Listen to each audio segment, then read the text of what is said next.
Bien amigos, entonces vamos a empezar. Bien, lo primero que vamos a hacer es ver las formas que podemos nosotros hacer para crear un data frame.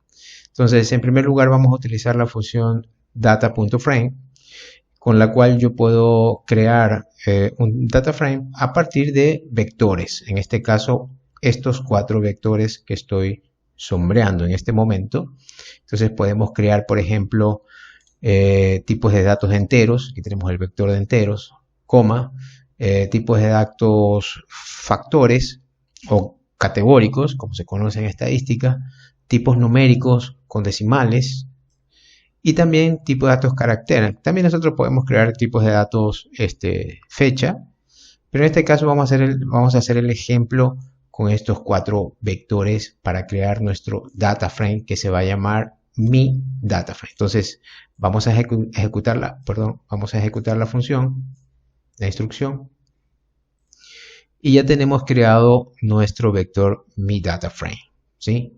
Ya tenemos creado nuestro vector mi data frame. Ok, vamos a echarle un vistazo a nuestro vector mi data frame. Y esto es lo que tenemos en este momento, ¿sí? Tenemos un vector.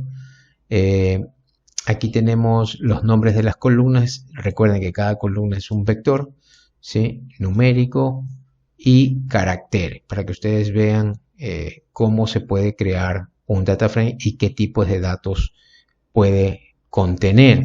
La diferencia con las matrices es que las matrices deben ser utilizadas o deberían ser utilizadas solo para datos numéricos y hacer cálculos de álgebra lineal. Para eso deberían ser utilizadas las matrices. Mientras que los data frames son como que datos un poco más reales, ¿no?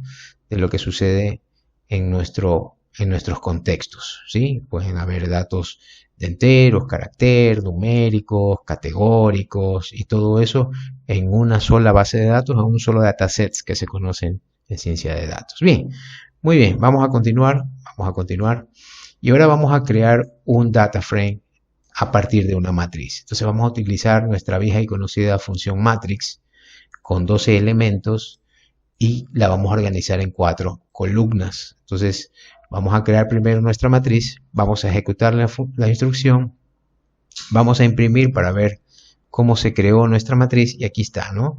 Aquí está. Entonces tenemos esta matriz de 3 filas y 4 columnas como lo habíamos dicho. ¿Ok?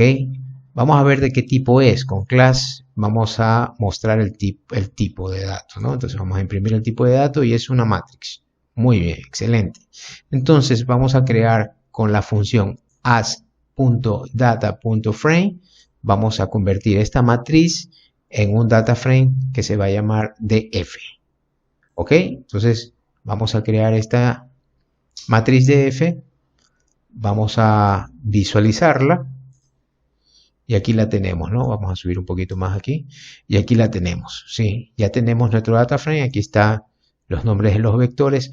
Ojo con esto porque los nombres de cada columna dice B1, quiere decir el data frame está formado por vectores, ¿ok? Vector 1, vector 2 y vector 3 y 4. Entonces, un poco para conceptualizar, los data frames son estructuras rectangulares organizadas por filas y columnas. Digamos que la diferencia particular o una de las diferencias particulares entre los data frames y las matrices es que cada columna en un data frame es un vector, tal y como lo hemos creado aquí. Vectores, vectores, vectores y vectores. ¿Ok? Entonces, cada columna de un data frame es un vector. Y así lo ha visualizado RStudio. RStudio, ¿ok? Vamos a imprimir ahora el tipo que es ahora df y efectivamente es un data frame. Entonces hemos creado a partir de una matriz un tipo data frame, ¿ok? Un tipo data frame. Bien, vamos a trabajar nuevamente con mi data frame. Vamos a imprimirlo. Aquí lo tenemos nuevamente. Entonces está organizado por la columna enteros, que valga la redundancia, es un vector, factor, numérico y carácter. Todos vectores. Las columnas son vectores en los data frames. Y obviamente cada fila, algo que nos estaba faltando, cada fila, aquí estoy sombreando la fila 4, la 5, la 6 y la 7, que eran filas en las matrices. En los vectores, cada fila es un caso. Entonces yo tengo del 1 al 7, tengo 7 casos en este data frame. Vuelvo a repetir, las filas son casos en los data frames, ¿sí? Van a encontrar ustedes, cuando resuelvan problemas de este tipo, de estadística o de data science, las filas son casos y las columnas son vectores. Perfecto. Sigamos adelante. Entonces, habiendo visto eso, vamos a ver algunas propiedades de los data frames. Vamos a ver algunas propiedades de los data frames. Ya vimos que debe ser obviamente un data frame y vamos a ver sus dimensiones con la función dim, la misma que utilizamos con la matriz. Vamos a ver, entonces tiene 7 casos y 4 columnas o vectores. 7 casos y 4 columnas o vectores. Aquí están, ¿no? 7 casos y 4 columnas. Y ahora vamos a ver qué nos devuelve el length cuando nosotros le pasamos un data frame, ¿sí? Nos va a pasar 4, que son 4 vectores o 4 columnas, ¿sí? Ustedes se preguntarán por qué no es importante aquí en la longitud del número de los casos. Es que realmente los data frames sirven para manejar miles y miles o cientos de miles de datos. Existen otras estructuras con las cuales se pueden manipular, pero el data frame a nivel general, no solamente en R, sino en cualquier otra plataforma de ciencia de datos, debe poder tener la capacidad de manejar miles y miles de casos. Miles y miles de casos. Muy bien. Vamos a continuar. Vamos a acceder a cada uno de los elementos de un data frame. Entonces, en primer lugar, vamos a acceder a sus datos como si fuera una matriz. ¿Recuerdan la clase de matriz? Aquí vamos a imprimir DF, que habíamos creado hace un rato, y vamos a acceder al elemento en la posición fila 1, columna 1. ¿Recuerdan esa clase? La clase de matrices. ¿Sí? Vamos a ejecutar. Entonces, voy a subir esto un poquito más. Fila 1 es esta, en este caso, o caso 1, como ustedes quieran verlo, porque ahora estamos en data frame. Columna 1, que es el 1. Ahora, el siguiente. Todos los casos del vector 3. Todos los casos del 1 al 3 del vector 3. Es decir, debería ser 7, 8 y 9. Aquí lo tengo con el mouse. Vamos a ejecutar. Y efectivamente, 7, 8 y 9, 7, 8 y 9. Todos los casos del vector 4. Debería ser 10, 11 y 12. Todos los casos. El siguiente es todos los casos del vector 4. 10, 11 y 12. Y uno particular, 3,4. Entonces, la fila 3 o el caso 3, vector 4, 12. Debe ser 12, aquí lo tenemos. Muy bien, esa es una forma. Pero en R existe una forma de trabajar también o acceder a los datos de un vector. Y es la siguiente. El nombre del data frame, $, el vector. El nombre del data frame, $, el vector, para acceder a todos los elementos de esa columna. El nombre del data frame, $, vector. Ok, vamos a probar esta primera y nos va a mostrar los elementos del vector 1 o de la columna 1. Estamos aquí, 1, 2 y 3. Data frame, $, el vector 1. Todo el vector 1. Bien, pero también podemos acceder a una posición específica. Data frame, $, vector 1, el primero. En este caso debería ser 1. ¿Sí? Aquí está, 1. Y el segundo, data frame, vector 2, el tercero. Data frame, el vector 2, el tercero, 6. Debería ser 6. ¿Ok? Y aquí está. ¿Sí? Entonces, ambas formas son válidas En algunas formas nos parecerá, en algunos momentos o casos nos parecerá interesante hacerlo así, en otros nos parecerá mucho mejor hacerlo de esta manera. Así que ambos son válidos, ¿sí? Depende de la circunstancia. Muy bien, una vez que hemos revisado esto, vamos a revisar la parte de importación y tratamiento de datos con RStudio, que eso es muy importante para el que quiera seguir aprendiendo ciencia de datos. Entonces, no todo lo vamos a crear nosotros con RStudio, tal y como hemos venido haciendo en este curso, sino que en la vida real o en el contexto real, nosotros vamos a trabajar con datos externos, ¿sí? Y en ese momento, R tiene una serie de paqueterías que funcionan para poder interactuar con algunas plataformas. Por ejemplo, Excel. Entonces, nosotros vamos a trabajar con Excel y para trabajar con Excel vamos a utilizar el paquete readxl, ¿sí? readxl. Lo que voy a hacer en la plataforma, aquí en Tools, en Install Package, porque necesito instalar este paquete, se puede hacer de esta manera como está codificado aquí. Install.package readxl entre comillas. Y una vez instalado, cuando esté ya propiamente dicho, cuando esté instalado el paquete, se llama a ese paquete para usarlo en el script de esta forma: library readxl, sin comillas. Bien, pero vamos a instalar este paquete para que ustedes vean cómo se instala. Nos vamos a ir a Tools y aquí ustedes verán que hay un Install Package. Aquí hay un Check for Package Updates. Si nosotros nos vamos acá en esta sección donde dice Package, vamos a ver todos los paquetes que están instalados y que la versión, el nombre y si pueden ser eliminados o actualizados. ¿Ok? Entonces aquí yo no tengo readxl y por lo tanto necesito instalarlo. Entonces para eso me voy a ir a Tools, repito, antes de ir a Tools. Puedo hacerlo así como lo voy a hacer de esta forma o solamente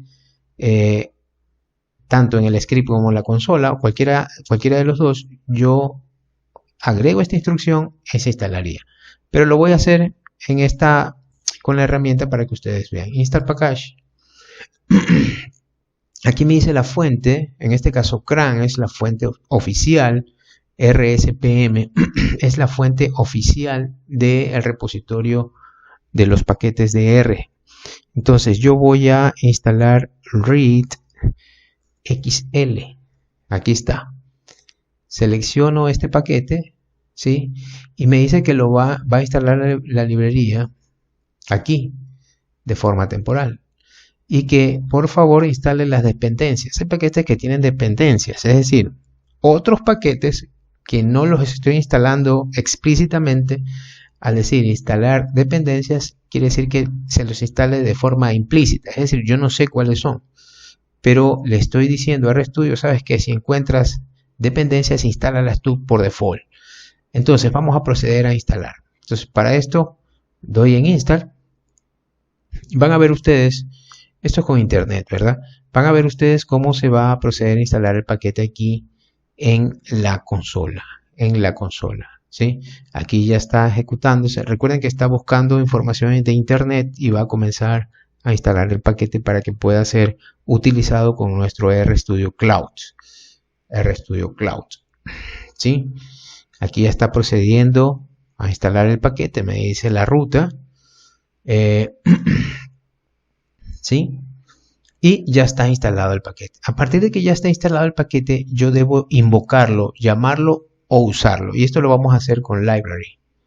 Vamos a utilizar y ya está listo para ser aplicada una de sus funciones, que es esta que está aquí, readxl. Entonces, esta función que está aquí está dentro de este paquete y otras funciones más. Pero yo necesito utilizar esta función del paquete readxl para poder traer de un archivo de Excel que yo tengo en mi escritorio y poderlo subir acá a mi proyecto en la nube. Una vez que esté subido, lo que va a pasar es que yo ya lo puedo trabajar y lo va a convertir en un data frame que le voy a denominar datos. ¿Ok? Pero antes de eso, yo tendría que subir mi archivo a la nube, porque estoy cloud project. Entonces vamos a upload y voy a escoger mi paquete que reside en mi computadora, en mi PC, que se llama datos encuesta. Le voy a dar aquí open y le voy a dar OK. ¿Sí? Ya tengo aquí datos encuesta, ya está subido. Ojo, tiene que estar, para que funcione de esta forma, el documento de Excel en este caso tiene que estar en la misma carpeta en la nube, o si están trabajando ustedes con RStudio de stock, debe estar en la misma carpeta de su proyecto para que pueda funcionar esta ruta. De lo contrario, habría que darle una ruta específica para que lo pueda ubicar. Pero como yo lo tengo aquí todo en mi proyecto, entonces no va a suceder nada raro, ¿no? Entonces, ahora sí, ya puedo ejecutar la función read Excel, va a cargar los datos que yo tengo en este archivo de Excel y esos datos van a ser convertidos en un data frame que le voy a denominar datos. Ok, vamos a ejecutar ahora sí esta instrucción y ya lo hizo. Vamos a hacer un print de qué tipo es datos. Vamos a hacer un print de qué tipo es datos. Y como ustedes ven es de tipo data frame. De tipo data frame. Ahora vamos a ver el contenido de datos de mi data frame cargado y es este. Vamos a verlo. Entonces, en el archivo de Excel que yo tengo, la primera fila es obviamente los nombres que pertenecen a cada vector. En este caso, de una encuesta se ha tomado la edad, el peso, la estatura, el sueldo, si es vegano o no y si es género. Pero fíjense algo muy importante. Aquí hay unos valores que no son disponibles. En inglés, not available. No están disponibles.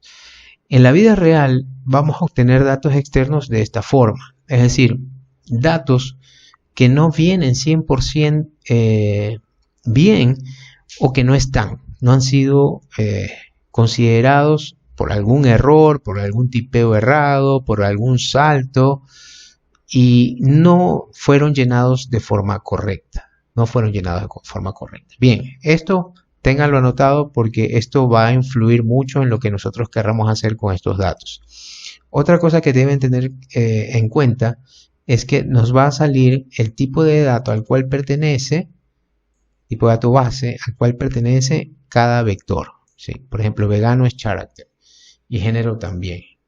Y lo reconoce de esa forma. ¿Ok? Eso es lo segundo más importante. Y luego ya vienen los casos, ¿no? Aquí yo tengo 13 casos. Y algo también importante que estoy haciendo en esta inspección visual exploratoria es que hay algunos datos faltantes o no disponibles. ¿Sí? No disponibles. Así los carga R. Muy bien. ¿Qué vamos a hacer entonces con estos datos? Bueno, viene la segunda parte, que es la preparación de los datos. Preparación de los datos.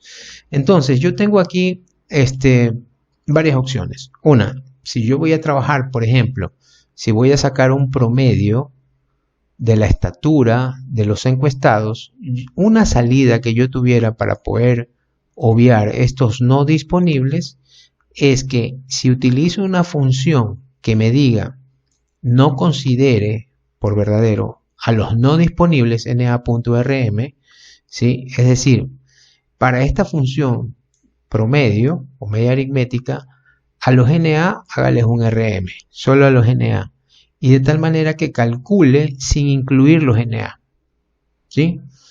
Porque si yo hago un min normal, por ejemplo, si yo hiciera algo como esto, un min de, en este caso, de datos de altura, ¿cuál sería la respuesta? Fíjense que si yo quisiera sacar este promedio de este vector altura, ¿cuál sería la respuesta? ¿Ustedes qué dicen? Bueno, no se puede. Simplemente no se puede, porque este tipo de dato es un dato que no tiene un tipo estándar, es decir, no es numérico, no es doble, no es carácter, es carácter, y al querer sumar, promediar números con caracteres, el resultado no va a poder ser algo válido. Entonces, si yo quiero hacer eso, no funciona. Entonces, una de las salidas que yo tengo es excluir el caso para esa operación específica. Entonces, vamos a hacer esto ahora. Lo voy a excluir porque la función min y la función sum sí tienen este parámetro que excluyen a los NA y solo consideran los datos que sí están correctos. Entonces, vamos a hacer esto y vamos a hacerle un print a ese min. Y fíjense que ahora sí me calcula, ¿no? Aquí habría que hacerle nada más un round para que esté completa la instrucción, pero sí lo hace. Vamos a ver la función sum. La función sum, excluyendo los NA, ¿sí? Lo hace. Aquí no hay, como no saca un promedio, no saca una media aritmética, el resultado es el que está aquí. Una suma total de las estaturas, las alturas. Bien. O pudiera yo completar los casos, ¿sí? Pudiera yo completar los casos. Para eso vamos a utilizar una función que se llama complete cases y le mando como parámetro el data frame. Entonces, ¿qué pasa si yo hago con esta función? Imprimo lo que me devuelve esta función, ¿sí? Complete cases, que lo que va a hacer es a mostrarme por true las ubicaciones donde están los NAs. Entonces voy a hacer esto, voy a subir esto un poco más. Y aquí, en falso, me va a dar donde están los NAs. 1, 2, 3, 4. ¿Sí? Son 4. 4 casos. 4 casos. Vuelvo a repetir. Me va a dar los casos donde están los NA. 1, 2, 3 y 4. 3 y 4. Vamos a ver datos para que lo puedan ver de una mejor manera. Entonces, complete cases me va a devolver por default 1, 2, 3 y 4. ¿Sí? Hay 4 casos. Vuelvo a repetir. Ejecutamos. Ahí, ¿qué estoy haciendo? Perdón. Complete cases. Aquí. Vamos a ejecutar. ¿Sí? Me va a devolver los falsos. 1, 2, 3. Están pegados. Y este sería el cuarto. ¿Ok? Ahora, si yo ejecutara con el operador de negación, es decir, lo contrario de verdadero, lo que me va a arrojar es las posiciones de los casos a completar con true. Vamos a ver. Y entonces, aquí me va a dar 1, 2, 3 y 4. Las posiciones de los casos a completar con true. Entonces aquí yo creo que está al revés. Entonces le vamos a cambiar y aquí le vamos a cambiar a true para que ustedes tengan el script correcto. ¿Sí? Entonces, de esa forma, ¿qué podríamos hacer?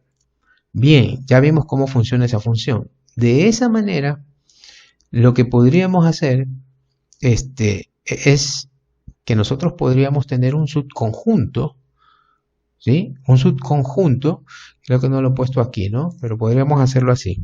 Entonces, le vamos a poner un subconjunto que va a ser un data frame donde vamos a tener, ¿sí? Esto que está aquí. ¿Ok? Entonces, vamos a ver este subconjunto que está aquí.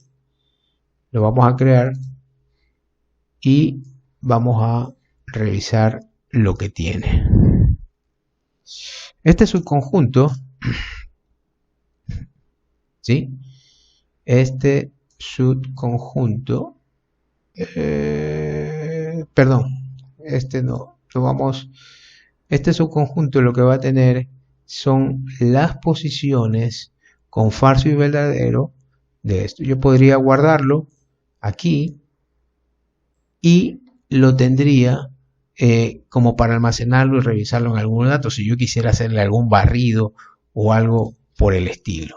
Muy bien, excelente. Pero yo podría trabajar con un subconjunto, pero de datos o casos, para poder hacer varias cosas. La una, si yo conozco muy bien los datos, si yo los conozco muy bien,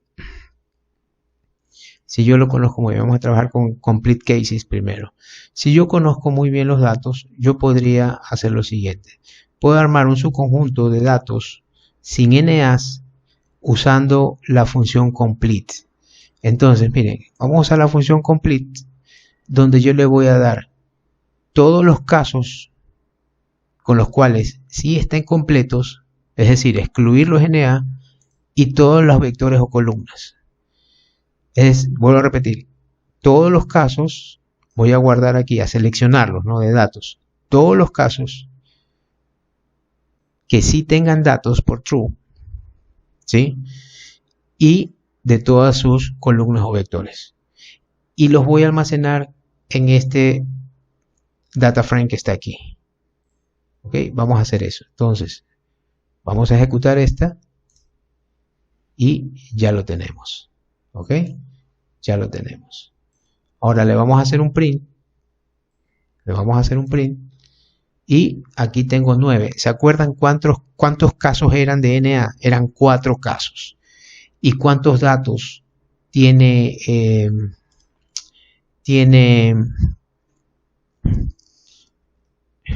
datos original? ¿Sí? ¿Cuántos datos tiene? Tiene 13 casos. 13 casos, ¿sí? Tiene 13 casos. Pero menos los 4 casos que son NA, nos quedarían 9 casos para poder trabajar. Y estos son todos los casos. Yo podría hacer esto cuando no estoy seguro de qué valor debería haber en los faltantes, en los no disponibles, en los NAs. Yo podría eliminar definitivamente esos NAs y trabajar solo con un subconjunto donde sí tengo datos totalmente disponibles. Esa es una salida. Otra salida es de forma manual eliminar los NAs. De forma manual. ¿Sí? Los vamos a completar, los vamos a eliminar. Bueno, vamos a hacer de cuenta que estamos con datos de altura y yo digo, bien, esto que está aquí sería que casi que lo mismo que haber hecho este subconjunto, ¿no? Es decir, le voy a dar 0, en este caso a los datos tipo double.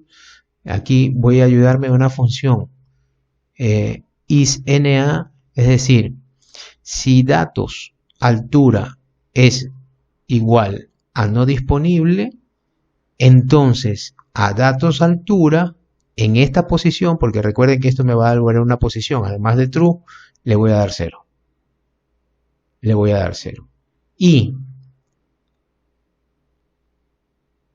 O puedo hacerlo de la siguiente forma. Puedo hacerlo lo mismo, datos altura, ¿de qué posición? En la que existan datos disponibles, no disponibles, perdón, en la que existan datos disponibles, le voy a dar el promedio, pero en esta ocasión el promedio no considerando los NAs de los datos que ya están disponibles. Me explico. Si hay 3 datos cuyo promedio es 4, es decir, que puede haber 4, 8 y 8. Vamos a suponer que el promedio de eso sea 4. Vamos a suponer. Entonces, y hay un NA. Al NA, es decir, al faltante, al no disponible, le voy a dar el promedio de esos 3. ¿Sí? Si es que yo conozco mucho mis datos, yo puedo utilizar estos artilugios. O le doy 0, ¿sí? O creo un subconjunto para trabajar solo con los datos que tengo, que dispongo, y quito los no disponibles, y yo ya puedo trabajar tranquilo, o trabajo NA por vector, NA de acuerdo a lo que yo conozca de los casos. ¿Sí? La preparación de los datos es una parte muy, pero muy importante antes de comenzar a trabajar con ellos. ¿Sí? Entonces, esto es algo clave que no se lo ve en las matrices, porque el trabajo en matrices debe ser numérico, pero que sí es muy común en los data frames. Primero porque son datos externos. ¿Sí? Son datos externos, es decir, nosotros no tenemos dominio de esos datos, solo nos llegan y nosotros tenemos que hacer una exploración, revisar los datos, hacer esto que nosotros estamos haciendo aquí, tomar diferentes vías de la que estamos, justamente la que estamos viendo, tomar diferentes vías y tomar decisiones con esas vías para ver cómo trabajamos con ese data frame. ¿Sí? Muy bien. Lo ejecutamos, no me acuerdo si lo ejecutamos, vamos a revisar. Vamos a revisarlo. Vamos a revisarlo. No, solo sacamos el subconjunto, ¿no? Solo hicimos el subconjunto. ¿Sí? Y no afectamos, así, de esta forma afectaríamos ya directamente al data frame datos. Directamente al data frame datos. ¿Sí? Directamente al data frame datos. Data frame datos está tal cual, ¿no? Está tal cual, ¿sí? No lo hemos afectado. Tenemos la forma de afectarlo y poder trabajar con él, ¿sí? Podemos trabajar con él. Bien, amigos, esto ha sido todo por la clase de hoy, ¿sí? La clase de Data Frames. Espero que les haya servido esta información y que la comiencen a implementar en sus proyectos con RStudio. Nos vemos.